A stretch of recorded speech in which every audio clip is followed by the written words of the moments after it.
why wouldn't you be, having pressed play on this particular podcast? Take 20 minutes of every day of your existence, multiply it by 162, and that's exactly how many reasons you have to be grateful that Rob Manfred is the commissioner. Good morning to you. Good Tuesday morning. I'm Dejan Kovacevic of DK Pittsburgh Sports. This is Daily Shot of Pirates. It comes your way bright and early every weekday. If you're into football and or hockey, I also offer daily shots of Steelers and Penguins in the same place that you found this. I was at Mike's Beer Bar last night having dinner with actual Mike Sukic, the owner and proprietor of the place. And there are all kinds of TVs at Mike's.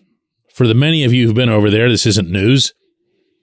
And it's in every direction. It's inescapable. And you know how, as a sports fan, no matter how engaged you are in a conversation, you're always kind of peeking out of one eye to see what's going on in the game, even if you don't particularly care about the game, just because it's on. It feels like the natural, wholesome thing to do. So Texas versus Houston was on. I don't even know what game of the series that is. I know that it's the American League Championship Series. And I know that every single time either of my eyes wandered in any direction, somebody else was up. And when I say somebody else, I don't mean a different player each time. I mean a different team. And the score was, I don't know what it ended up. And again, don't care. But the score was like 5-3 or 5-2. And you'd see that there were players all over the bases. So it's not like these were quick innings just because they were 1, 2, 3 innings. Every time one of my eyes made contact with a TV screen, the other team was up. 2 hours and 42 minutes was the average time of a ball game in 2023, meaning through the regular season. That's 20 full minutes off of what the product offered last year. 20 minutes of nothing. Now, I know there are people who claim to be purists, which incidentally is a really ironic thing whenever you're talking about time of game, considering that games used to be, for the longest period, a lot shorter than they were through the better part of this century. They used to be 2 hours and 20 minutes, 2.5 hours. That's what baseball was, people. Purists. I'm a purist. I believe in da-da-da-da. Come on. You saw the product now. Let's revisit it, because there were all kinds of emotions about this. There were all kinds of expressions of anger and concern and stuff about pitchers' health. None of it came to pass. Do you remember, because I sure do, in Clearwater, Florida, when Rich Hill spoke up about how veterans feel about this and how eventually Major League Baseball was going to come to its senses and just add another 5 or 6 seconds back. Just do that. Just make it easier. Let's meet halfway. And they didn't.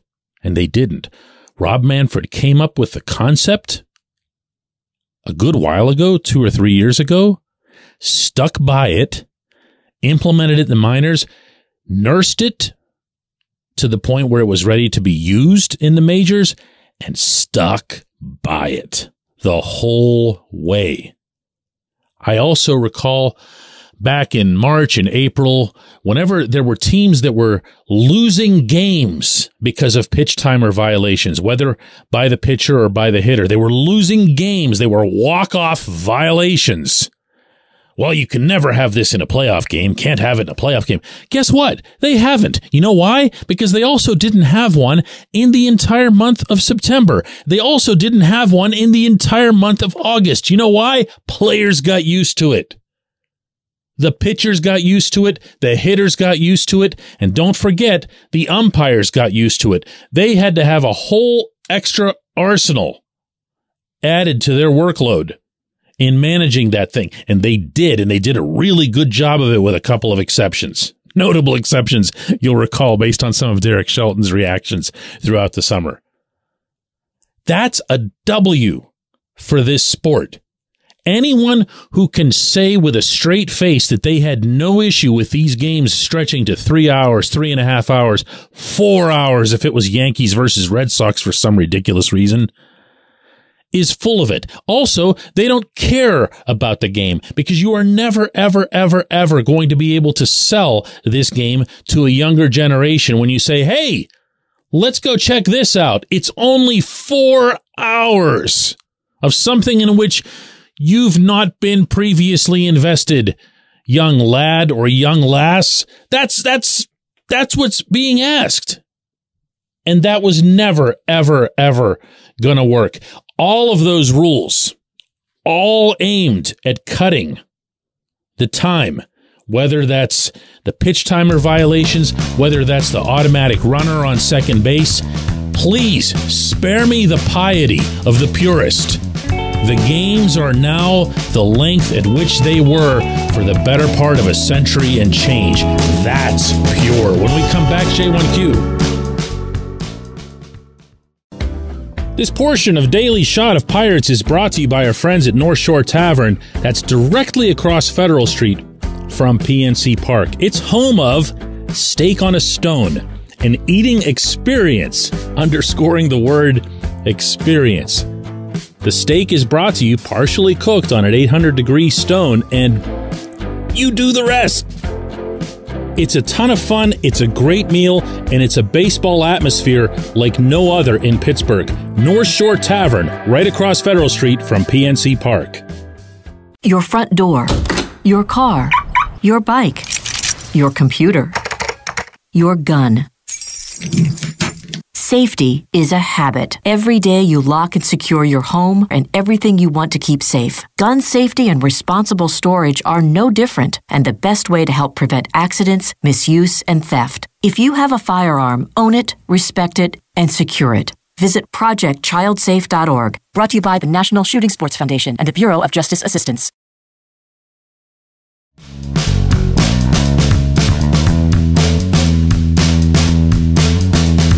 Today's J1Q comes from Bill, who says, DK, I mean, if Bobby Hill was enough to land Aramis Ramirez in a salary dump move, Alika Williams for Joe Musgrove, straight up, sure seems fair to me. Oh, I'll bet it does.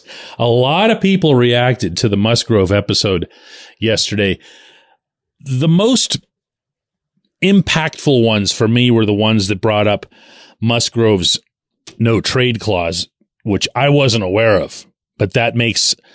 It doesn't make a trade impossible, but it does add another layer to it. If Joe doesn't want to leave San Diego, which I did say yesterday is his hometown, if Joe just wants to, chill there and not move around, he can say no and not have to deal with a thing and still be on what's probably going to be a pretty good team for some time to come.